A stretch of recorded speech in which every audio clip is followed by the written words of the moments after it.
Hola, sean bienvenidos a Donka Producciones. Hoy tendremos el honor de cubrir la guerra de Indochina. Este conflicto arranca después de la Segunda Guerra Mundial, en donde surgieron movimientos nacionalistas en Indochina que buscaban poner fin al dominio colonial francés. El líder vietnamita, Ho Chi Minh, fue una figura central en la lucha por la independencia. En 1945, tras la derrota de Japón, Ho Chi Minh proclamó la independencia de Vietnam y estableció la República Democrática de Vietnam. Sin embargo, Francia buscó restablecer su control colonial en la región, lo que llevó a un prolongado conflicto conocido como la Guerra de Indochina. Durante esta guerra, los movimientos de independencia, especialmente el Viet Minh en Vietnam, lucharon contra las fuerzas coloniales francesas. Finalmente, en 1954, la batalla de Dien Bien Phu llevó a la derrota de las fuerzas francesas y se alcanzó el Acuerdo de Ginebra. Este acuerdo estableció la división temporal de Vietnam en dos zonas delimitadas por el paralelo 17. La zona norte, bajo control comunista con capital en Hanoi, y la zona sur, bajo un gobierno pro-occidental con capital en Saigón. Allí se aprobó un referéndum que se llevaría a cabo en 1956, que acordaría su unificación o su división definitiva. Laos y Camboya también obtuvieron su independencia en este periodo.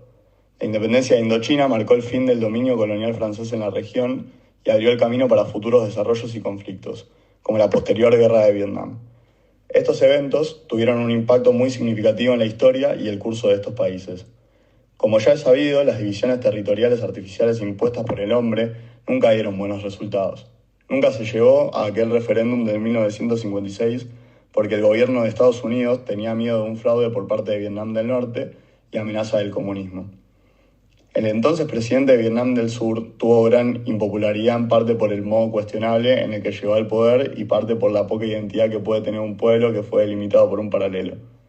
Por el otro lado, en Vietnam del Sur existía un movimiento comunista muy grande llamado el Viet Cong que operaba en favor de Vietnam del Norte. La guerra no tardaría en comenzar. Estados Unidos apoyaría junto con otros aliados menores como Australia, Nueva Zelanda o Filipinas al ejército survietnamita, mientras que los soviéticos y China apoyarían con armamento al norte. Estados Unidos pensó que sería una guerra corta, pero no fue así, ya que del otro lado de la guerra se planteó como una guerra de guerrillas y desgaste.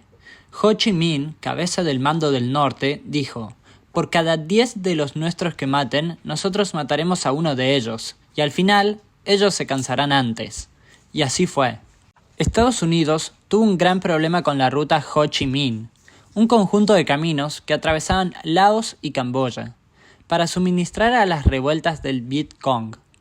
Estados Unidos buscó cortar el paso de suministros bombardeando Laos, y es por eso que al día de hoy Laos es un país con más bombas por cápita en todo el mundo.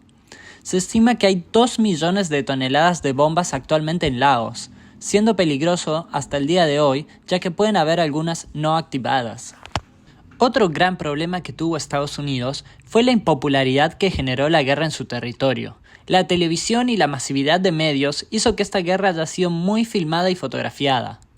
Esto llevó eventualmente al público, quien con el correr del tiempo y siendo influenciado por los movimientos pacifistas como el movimiento hippie, se pronunciaron en contra de la guerra. Ligado a esto está la historia de la famosa fotografía de Thich Van Du, un monje budista que se prendió fuego a sí mismo en forma de protesta al gobierno survietnamita. El gobernante, durante la guerra, fue un cristiano que beneficiaba con ayuda de armamentos y suministros únicamente a la población cristiana, la cual era menos del 10%, mientras que el resto era budista. Muchos budistas tuvieron que cambiar su religión para recibir ayudas de parte del gobierno. Luego de 20 años de guerra, Estados Unidos se retiró y se vio como vencedor al bando del norte. El uso excesivo de exfoliantes como el agente naranja y de combustibles como el napalm dejaron consecuencias tanto en la gente como en el cultivo. Mujeres sufrieron abortos involuntarios, bebés nacieron con malformaciones y mucha parte de la población sufrió cáncer. Después de la victoria comunista en Vietnam, los Khmeres Rojos aprovecharon la oportunidad para tomar el control de nuestro país el 17 de abril de 1975. Derrocaron a Lon Nol, quien gobernaba con mano dura a través de una dictadura desde 1970. Para el pueblo camboyano fue devastador salir de una dictadura solo para encontrarse con otra aún más brutal y sanguinaria. En realidad los Khmeres Rojos surgen como un movimiento en 1951 bajo el nombre del Partido Comunista de Camboya, en la Sorbona de París. Es en 1971 cuando se renombran como el Partido Democrático de Kampuchea. Su ideología se basaba en la interpretación subjetiva del maoísmo, enfocándose en la sublevación del campesinado y en el movimiento anticolonista ligado a las guerras de la liberación nacional. El líder del Partido Democrático de Kampuchea y de los Khmeres Rojos era Saloth Sar, también conocido como Pol Pot. Los Khmeres Rojos tomaron como modelo de vida a las tribus que habitaban las montañas del suroeste de Camboya. Esta tribu no utilizaba monedas, no eran letradas y vivían de manera autosuficiente. Además, no seguían la religión budista, que era predominante en la mayoría del sudeste asiático. Es importante mencionar que el comunismo y sus derivaciones suelen ser ateas. Aunque el gobierno de Pol Pot y los Khmeres Rojos duró solo 4 años, ese tiempo fue suficiente para causar una devastación sin precedentes.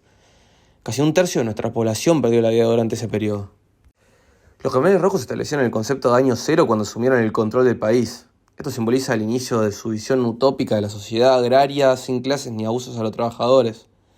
Sin embargo, en lugar de lograr esa utopía, impusieron un régimen marcado por la represión despiadada y la violencia indiscriminada.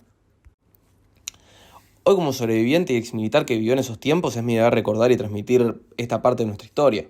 Debemos aprender de nuestros errores para asegurarnos de que atrocidades como estas nunca vuelvan a repetirse. Es fundamental construir una sociedad basada en los valores de justicia, tolerancia y respeto a los derechos humanos. Para esto, al primer enemigo que debían derrotar era todo afrancesado, entendido como toda persona letrada, educada o con cualquier indicio de civilización no agraria. Terratenientes que, según ellos, explotaban a los trabajadores. Maestros, médicos, enfermeros, banqueros, funcionarios del Estado, todos debían y fueron eliminados. Si usabas gafas, creían que eras educado y te condenaban. Pol Pot buscaba crear una nueva sociedad. La cárcel de Tuol Sleng es el ejemplo más claro del régimen que se implantó en Camboya, una antigua escuela convertida en cárcel en la que torturaban a los presos. Golpizas, electroshocks, les arrancaban las uñas con tenazas y a las mujeres les lastimaban las partes íntimas.